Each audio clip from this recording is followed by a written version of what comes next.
Ինչ փորձել Կապանում, ավանդական ուտեստների շարք։ Առաջինը ժենգյալով հաց։ Կապանի ժենգյալով հացը տարբերվում է իր կանաչիների քանակով գրեք մեկնաբանություններում, եթե գիտեք, ինչպես նաև խմորի հաստությամբ, եւ գլխավոր առանձնահատկությունն այն է, որ այն մատուցում եւ ուտում են միայն կարագով։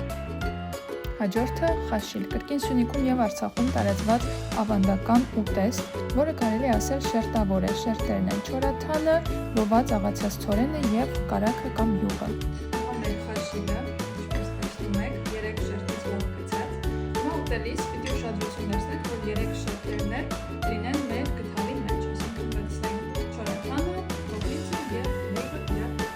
Եվ վերջապես կորկոտ, Կապանյան խոհանոցի թագուհին, որը կարող եք փորձել միայն ու միայն։ Լավայի մսով, կարմիր ծեծած կլեպը հանած ցորեն այնքը, մեկ էլ զելանդական կարագ է։ Թոնի վառում ենք 12 ժամ ինքը էփում է թոնում։ 12 ժամ էփում է եւ ուրնում այսպեսի ճաշատեսակ էլ կորկոտ։ Մեր ղափանի կորկոտն անցա։ Ավանդական կերակրատեսակն։